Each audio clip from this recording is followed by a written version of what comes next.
नमस्कार, राज हिंदी क्लासेस में आप सभी का स्वागत है। हम संधि का अध्ययन कर रहे थे जिसमें हम स्वर संधि को पूर्ण कर चुके हैं। आज हम पढ़ने जा रहे हैं व्यंजन संधि। आप सभी को पता है संधि किसे कहते हैं। दो वर्णों के मेल से हुए विकार या परिवर्तन को संधि कहते हैं।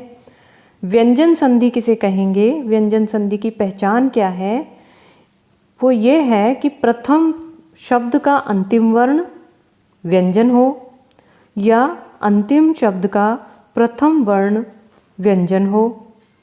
इसके अतिरिक्त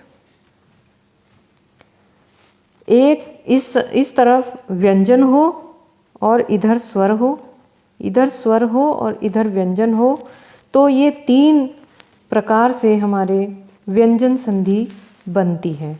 यदि दोनों तरफ स्वर हो तो वो स्वर संधि में चले जाते हैं, और यदि एक तरफ इस तरफ अगर विसर्ग आ जाए तो वो विसर्ग संधि में चले जाते हैं। व्यंजन संधि में दोनों में से एक तरफ व्यंजन आना ही चाहिए। इसके नियम चलते हैं, इसके भेद नहीं है, नियम है। उन नियमों को हमें समझना आवश्यक है, तभी हम व्यंजन संधि को कर पाएंगे। नियमों को समझने से पूर्व आप एक बार जो हमारे वीडियो के डिस्क्रिप्शन में दिया हुआ है वर्णमाला वर्ण विचार, उसका वीडियो आप ज़रूर देख लेना, ताकि आपको संधि समझने में बहुत ही आसानी होगी। व्यंजन संधि का पहला नियम हम देखते हैं। यदि प्रथम वर्ण का अंतिम वर्ण, प्रथम शब्द का अंतिम वर्ण क च ट त प हो, क च ट त प, यानी कि प्रत्येक वर्ग, जैसे क वर्ग है तो उसका प्रथम वर्ण कौन सा होता है, क। च वर्ग है तो पहला वर्ण कौन सा होगा, च। इसमें सभी में 5-5 वर्ण आते हैं। हमने वर्णमाला में इस चीज़ को पढ़ चुके हैं। क ख ग घ अंग, च छ ज झ य, ट ठ ड ढ न, त थ द ध न, प फ ब भ म। इस तरह से ये वर्णमाला हमारी चलती है जिसमें 5 वर्ग होते हैं, क च ट त प, ये वाले। यदि प्रथम शब्द का अंतिम वर्ण इन 5 में से कोई हो और द्वितीय शब्द का प्रथम वर्ण जो है वो घोष व्यंजन हो, यर लव हो, यानी कि पंचमाक्षर को छोड़ के, क्योंकि ये जो पंचमाक्षर हैं ये भी घोष व्यंजन या सघोष व्यंजन के अंतर्गत ही आते हैं। लेकिन यदि हम घोष व्यंजन की बात करें तो प्रत्येक वर्ग का तीसरा, चौथा, पांचवा जो वर्ण होता है वो घोष व्यंजन होता है। इसमें हम 5वें वर्ण को पंचमाक्षर कहते हैं, जिसे हम यहाँ नहीं लेंगे, उसका नियम अलग है। यहाँ हम कौन से लेंगे, तृतीय और चतुर्थ घोष व्यंजन यहाँ लेंगे, और इसके अलावा यर लव, इनमें से कोई हो तो ये जो 5 हैं वो किस तरह से बदलते हैं ये इस नियम में बताया गया है। जैसे यदि क होगा तो वो ग में बदलेगा, यानी अपने ही तीसरे में बदल जाएगा। क ख ग अपने ही तीसरे में बदला। च छ ज, ये च अपने ही तीसरे में बदल गया। ट ठ ड, ये अपने ही तीसरे में बदला। त थ द, ये भी अपने तीसरे में बदला। प फ ब, ये भी अपने तीसरे में बदला। इस प्रकार ये जो क च ट त प है ये ग ज ड़ दब में बदल जाएंगे। यही हमारा नियम है। इसे समझना और आसान हो जाएगा जब हम इनके उदाहरण करेंगे। इनके उदाहरण देखिए, यहाँ देखिए दिक, दिक में ये क आ गया है, और अंबर ये व्यंजन है यहाँ पर, और ये स्वर है। व्यंजन और स्वर मिलेंगे। व्यंजन है हमारा क, क अपने ही तीसरे ग में बदल जाएगा, और ये दिक की जगह हो जाएगा दिग, और इधर रह जाएगा अंबर। और जब ये अ इस ग में मिलेगा तो ये ग पूरा हो जाएगा और ये बन जाएगा दिगंबर। इसी प्रकार से दिक गज, इसमें भी ये जो क है वो ग में बदल जाएगा। ये क्योंकि इधर स्वर नहीं है, व्यंजन है, इधर भी व्यंजन है, इसलिए ये जो क है ये आधे ग में बदलेगा और ये हो जाएगा दिग्गज।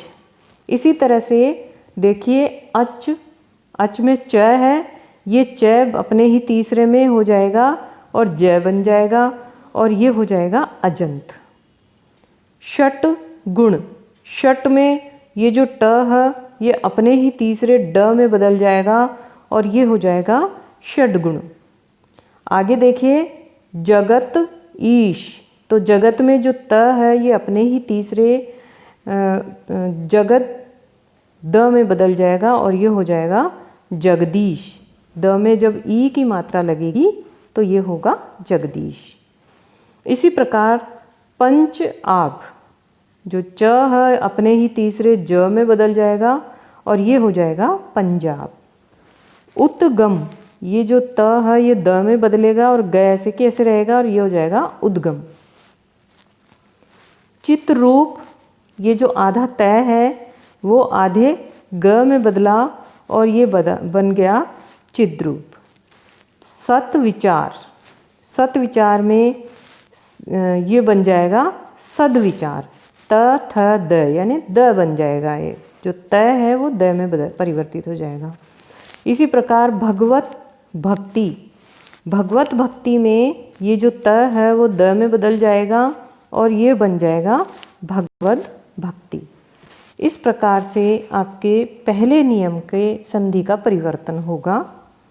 दूसरा नियम हम देखते हैं व्यंजन संधि का, जिसमें द की संधि बताई गई है। यदि प्रथम शब्द का अंतिम वर्ण द हो और द्वितीय शब्द का प्रथम वर्ण क, त, थ, प, स इनमें से कोई आ जाए तो परिवर्तन कैसे होगा। ये जो द है ये आधे तय में बदल जाएगा। जैसे हम उदाहरण देखें, शरद काल, इसमें ये जो द है ये त में बदल जाएगा और क्योंकि ये भी हलंत वाला द है तो ये भी हलंत वाला त बनेगा और ये बन जाएगा शरत काल। उपनिषद कथा, इसमें जो द है ये आधे तय में बदला और ये बन गया उपनिषद कथा। विपद काल, इसमें जो ये आधा द है ये आधे त में बदला और ये बन गया विपत काल। मृदतिका, इसमें मृद है, आधा द है और इधर त आ गया है इसके अनुसार, तो मृदतिका बनेगा मृत्तिका। आधा तय बन जाएगा और ये पूरा तय, ये आधा तय, इस तरह से ये दो बार तय आ जाएगा यहाँ पर और बनेगा मृत्तिका। उदपन्न, उद में ये जो त है द है ये त में बदल गया और ये उत्पन्न बन गया। संसद सत्र, संसद का जो द है ये त में बदला और ये बना संसद सत्र। उदसर्ग, उदसर्ग में ये दो द है ये त में परिवर्तित हुआ और ये बन गया उत्सर्ग। इस तरह से ये द्वितीय नियम, प्रथम वर्ण का अंतिम, प्रथम शब्द का अंतिम जो वर्ण है वो द है और इसके बाद द्वितीय शब्द का जो प्रथम वर्ण है वो क, त, थ, प, स में से ही कोई सा हो तो इस तरह से परिवर्तन होता है। संधि का तीसरा नियम देखिए, यदि प्रथम शब्द का अंतिम वर्ण कचटतप हो और द्वितीय शब्द, देखो हमने जो प्रथम नियम पढ़ा था उसमें हम पंचम जो ये 5 वर्ण थे इनको हमने छोड़ दिया था। क्यों छोड़ा था? क्योंकि इसकी संधि किस प्रकार से होगी, ये तीसरे नियम के अनुसार होगी। यदि कचटतप हो और द्वितीय शब्द का प्रथम वर्ण इन पंचम वर्ण में से कोई सा हो, इन 5 में से कोई सा हो तो किस प्रकार से परिवर्तन होगा। ये अपने ही पंचम वर्ण में बदल जाएगा। जैसे आप देखो वाक में, तो इसमें जो क है ये अपने ही पंचम वर्ण, क का पंचम वर्ण कौन सा है, ये अंग हो गया, तो ये बन जाएगा वांग में। इसी प्रकार से षटमुख, इसका जो ट है ये अपने ही पंचम वर्ण में बदलेगा। ट का पंचम वर्ण कौन सा है? ये ट का पंचम वर्ण है न। ट ठ ड ढ ण। तो ये हो जाएगा षटमुख का षण्मुख। जगतनाथ में त का पंचम वर्ण न होता है, इस प्रकार से ये जगन्नाथ बना। चित्तमय में त का पंचम वर्ण आधा न हुआ और ये बना चिन्मय। तत्मय में ये जो त है ये न में परिवर्तित हुआ और ये बना तन्मय। आप देखिए उद्मुख में ये जो दो द है ये न में परिवर्तित हुआ, क्योंकि द का जो पंचम वर्ण है त थ द ध न, ये न ही होगा, अतः ये इस प्रकार से बना और ये बन गया उन्मुख। सतमथी में त जो है वो आधे न में परिवर्तित हुआ और ये बन गया सन्मति। तो इस प्रकार से जो द्वितीय शब्द है उसका ये देखिए ये सभी पंचम वर्ण हैं और इन पंचम वर्ण के आने से ये जो है ये भी अपने ही पंचम वर्ण में परिवर्तित हो गए हैं। चौथा नियम देखिए। चौथे नियम तद का नियम है प्रथम शब्द का अंतिम वर्ण त हो या द हो और द्वितीय शब्द का प्रथम वर्ण इनमें से कोई हो तो किस प्रकार परिवर्तन होगा। तो देखिए यदि इधर त या द हो, त हो चाहे द हो, दोनों में से कुछ भी हो, ये जो च है वो त या द दोनों ही आधे च में परिवर्तित होंगे और ये आधा च और ये च मिलकर के हो जाएंगे ये च, और छ जो है वो बनेगा आधा च और छ। जो जय अगर आ जाता है तो ये भी डबल जय हो जाएगा, एक तो आधा जय और एक पूरा जय। यदि ट होगा तो ये भी आधा ट और पूरा ट। यदि ड होगा तो ये भी आधा ड और पूरा ड। यदि न होगा तो यह भी आधा न और पूरा न। यदि ल होगा तो यह भी आधा ल और पूरा ल। लेकिन यदि है आ जाता है तो आधा है नहीं बनेगा।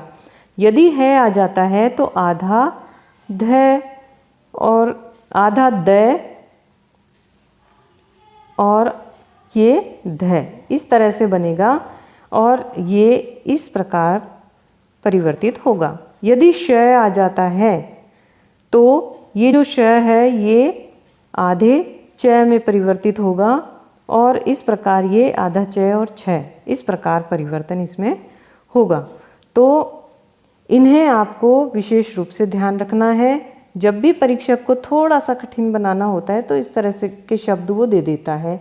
इसके कुछ उदाहरण हम देख लेते हैं जिससे और अच्छे से हमें समझ में आ जाएगा। देखिए सतचरित्र। सतचरित्र में ये जो त है ये आधे च में बदल गया और ये हो गया सच्चरित्र। शरत चंद्र। शरत चंद्र में का जो त है ये भी आधे च में बदला और ये हो गया शरत चंद्र। उच्चारण देखिए ये जो आधा द है ये आधे च में बदला और ये बन गया उच्चारण। उदछिन्न में आधा द जो है ये आधे च में बदल गया और ये छी ऐसे की ऐसे रह गया और ये बन गया उच्छिन्न। जगत जननी में ये जो त है ये आधे ज में बदला और ये बन गया जगत जननी। विपत जाल। विपत जाल में देखिए ये जो आधा त है ये आधे ज में बदला और ये बन गया विपत जाल। उत्नयन में जो आधा त है वो आधे न में बदला और ये बन गया उन्नयन। ये इस न को देख करके ये जो त है ये भी न में बदल गया। और इसके कुछ उदाहरण देख लेते हैं। थोड़ा लंबा नियम है ये। उन्नति। ये जो त है आधे न में बदला और ये बना उन्नति। वृहत टिका। त आधे ट में बदला इस ट के अनुसार और ये बन गया वृहत टिका। उत्डयन में ये जो त है वो आधे ड में बदल गया और ये बन गया उड्डयन। उत्लेख में जो आधा त है वो आधे ल में बदला और ये बना उल्लेख। तत्लीन। तत् लीन। इसमें जो आधा तय है वो आधे लय में बदला और ये बन गया तल्लीन। उदहार, उद में द बना आधे द में और है बना ध में। इस तरह से ये परिवर्तन हुआ। देखिए ये परिवर्तन बहुत महत्वपूर्ण है क्योंकि इनमें तो डबल होते जा रहे हैं लेकिन इनमें थोड़ा सा परिवर्तन अलग तरीके से हुआ है, तो इसे ध्यान रखिएगा। आधा द जो है वो और हा मिल करके बना धा और बन गया उद्धार। उद श्रृंखल में उच्छृंखल, ये जो द है ये आधे च में परिवर्तित हुआ और श जो है वो छ में परिवर्तित हुआ। इस प्रकार से दो परिवर्तन इसमें हैं। सत शास्त्र में तय जो है वो आधे च में परिवर्तित हुआ और ये जो श है वो छ से छाते वाले में परिवर्तित हुआ। इस तरह से ये बन गया सच्छास्त्र। इन्हें विशेष ध्यान देना है क्योंकि ये इन वाक्यों से थोड़े से अलग हैं। अगला देखो पांचवा नियम, यदि प्रथम शब्द का अंतिम वर्ण कोई स्वर हो और द्वितीय शब्द का प्रथम वर्ण छ हो तो आधा च और छ, इस तरह से परिवर्तन आपको देखने को मिलेगा। छोटा सा नियम है, अभी देखो। जैसे इधर आ गया आ और इधर आ गया छादन, तो आ धन छादन क्या हो गया? आच्छादन। परिधन छेद, इसमें ई स्वर आ गया तो परिच्छेद बना। विधन छेद विच्छेद। प्रतिधन छवि प्रतिच्छवि। वृक्ष धन छाया वृक्ष छाया। स्वधन छंद स्वच्छंद। इस प्रकार से ये नियम चलता है। छठा नियम आपके सामने, यदि प्रथम शब्द का अंतिम वर्ण ए आ नहीं होना चाहिए, ए आ के अलावा, ए आ को छोड़कर अन्य कोई स्वर हो, यानी ए आ बिल्कुल नहीं होना चाहिए, उसके अलावा कितने भी स्वर हों वो, और द्वितीय शब्द का प्रथम वर्ण में यदि से आ जाए तो दंत्य से, तो यह आपके इस श में परिवर्तित हो जाएगा। कैसे होगा देखो, अभी धन सेक, तो ये जो सेक का से है ये शे बनेगा और इस प्रकार बन जाएगा अभिषेक। और निधन साध है, इसमें जो सा है ये शा में परिवर्तित हो जाएगा और बनेगा निषाद। इसी प्रकार निधन स्नात निष्णात। सुधन सुप्त सुषुप्त। सुधन स्मित सुष्मित। निधन सेचन निषेचन। विधन सम विषम। विधन सय विषय। इस प्रकार से ये परिवर्तन आपको देखने को मिलेगा। सातवां नियम देखिए, नासिक्य वर्णों का है। नासिक्य वर्ण कौन से होते हैं? जो नाक से बोले जाते हैं। तो यदि प्रथम शब्द का अंतिम वर्ण नासिक्य वर्ण हो और द्वितीय शब्द का प्रथम वर्ण में क च ट त प वर्ग का कोई व्यंजन हो, अब तो अपने ही वर्ग का पंचमाक्षर हो जाता है। कैसे हो जाता है देखो, समझ में नहीं आया होगा, उदाहरण से समझो, बहुत अच्छे से समझ में आएगा। देखो ये जो म है ये नासिक्य व्यंजन है, नाक से बोले जाते हैं। भयम कर, तो भयम कर जो है इसमें जो म है ये इस क के पांचवें वर्ण में परिवर्तित होगा। ये जो क है इसका पांचवा कौन सा होगा? क ख ग घ अंग, तो ये बनेगा भयंकर। तो जो मैं है वो क के पांचवें में परिवर्तित हो गया है, ये देखो यहाँ पर, और इस प्रकार से ये बना भयंकर। ये दोनों तरह से लिखा जाता है, ऊपर बिंदी अनुस्वार लगा के भी लिखा जाता है, यह भी मान्य है और यह भी मान्य है। ये दोनों ही इसमें मान्य है, किंतु यदि दोनों ही आपके ऑप्शन में आ जाते हैं, विकल्पों में आ जाते हैं, तो इसी को हम सही मानते हैं, ये ही सही है, किंतु यह भी मान्यता प्राप्त है। आगे देखो, सम 4 में ये जो मैं है ये इस च के 5वें वर्ण में बदलेगा। च का 5वां कौन सा होगा? ये होगा च छ ज झ य। इस प्रकार से ये संचार बनेगा। इस तरह का संचार ये ही सही है। ऊपर अनुस्वार को भी सही मानते हैं, किंतु यदि दोनों आ जाए तो ये ही सही है, यदि ये ना हो तो ये भी सही है। इस प्रकार धनंजय में देखिए ये जो मैं है ये जय के 5वें में बदलेगा और ये धनंजय हो जाएगा। ये भी सही, ये भी सही। मृत्युंजय में जो मैं है वो इस जय के 5वें पे बदलेगा और ये हो जाएगा मृत्युंजय। समतान में जो म है ये त के 5वें में बदलेगा। त का 5वां कौन सा? त थ द ध न में बदल गया और ये बन गया संतान। समन्यासी में जो म है ये इस न के, क्योंकि ये आधा न है, ये खुद भी अपने आप में पंचम है, तो ये भी इसी के पंचम में बदलेगा, यानी कि ये भी न हो जाएगा। और ये देखो यहाँ पे 2 न आ जाएंगे और ये इस तरह से सन्यासी लिखा जाएगा। नियम नंबर 8, इसमें क्या है? यदि इधर नासिक के व्यंजन हो, अभी जैसे आए थे नासिक के व्यंजन, लेकिन यदि इधर कचट प में से ना हो करके यर लव श हो स ह क्षत्रज्ञ ये इस तरह के आए, तो क्योंकि इन सब के कोई भी पंचम वर्ण नहीं होते। कारण समझिए, जो हमने कचट पे पढ़े थे उनमें पंचम वर्ण आते थे, 5 वो वर्ग थे, लेकिन इनमें कोई पंचम वर्ण नहीं आता है। इसलिए यहाँ क्या विकल्प है हमारे पास? यहाँ कोई विकल्प नहीं है। तो इधर यदि नासिक के व्यंजन वर्ण हैं तो यहाँ हमें अनुस्वार लगाना ही पड़ेगा। तो किस तरह से परिवर्तन होगा? देखो, समलाप, यहाँ मैं तो आया, लेकिन यहाँ कचट में से कुछ भी नहीं है, यहाँ है लय, और लय का कोई पंचम वर्ण होता ही नहीं है।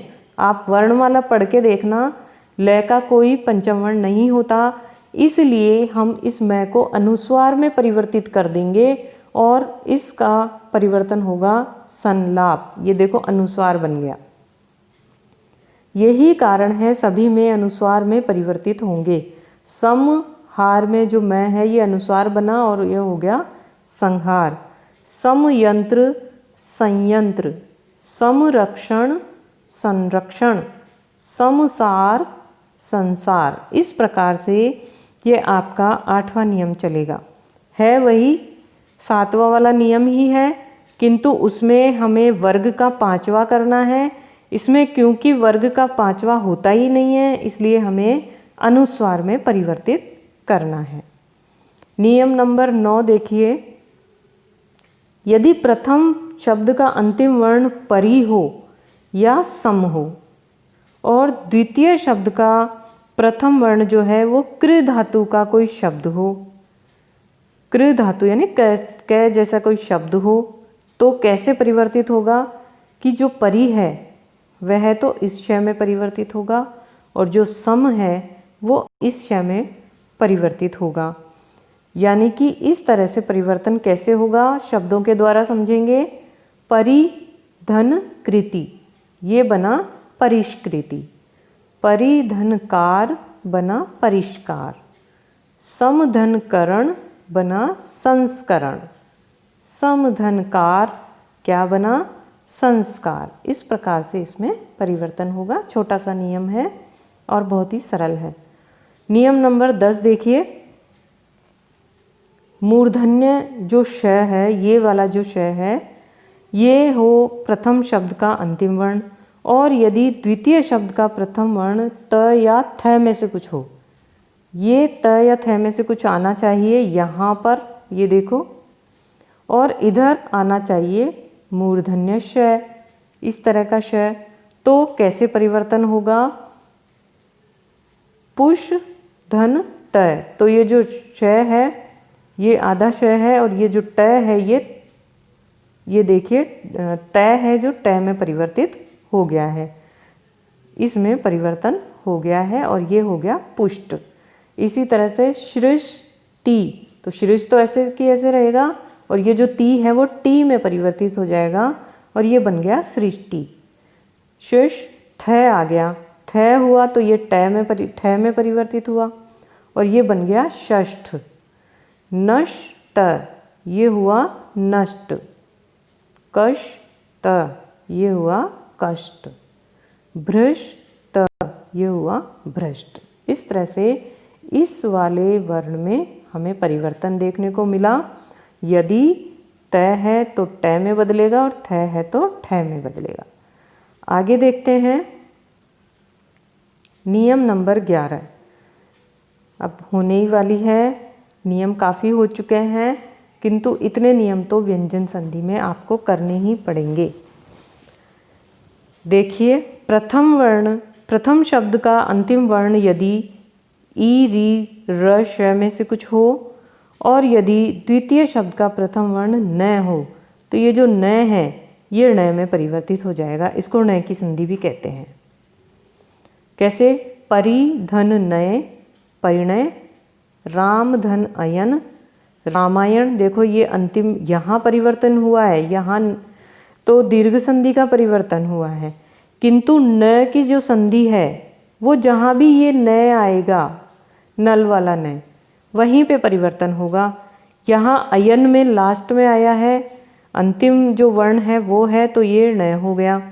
देखिए री धन न तो ऋण हो गया, उष धन न तो उष्ण हो गया। निर्धन मान, यहाँ मान में जो अंतिम वर्ण है वो न है तो ये निर्माण हो गया। प्रधन नय तो ये प्रणय हो गया। कृष धन न ये कृष्ण हो गया। इस प्रकार से ये न की संधि कही जाती है। इसके अतिरिक्त कुछ शब्द ऐसे हैं जैसे आत्मन है, पक्षिन है, पाणिन है, राजन है, योगिन। इनमें देखो आधा न आ रहा है युवन में, तो इनमें जो आधा न है इसका लोप हो जाता है, यानी जब संधि होती है तो ये आधा जो न है ये हट जाता है, बाकी ऐसे के ऐसे रहता है। जैसे पक्षिन धन राज तो ये हो गया पक्षी राज, न हट गया। प्राणिन मात्र, प्राणी मात्र, न हट गया। योगिन ईश्वर, योगीश्वर। मंत्रिन मंडल, मंत्रिमंडल। ये छोटी सी संधि है जो आप में न का लोप बताती है। इस प्रकार आपके व्यंजन संधि में नियम चलते हैं। आपको आशा है कि पूरे नियम समझ में आ गए होंगे। यदि आपको वीडियो अच्छा लगा तो आप लाइक कीजिए, शेयर कीजिए और चैनल को सब्सक्राइब कीजिए। धन्यवाद।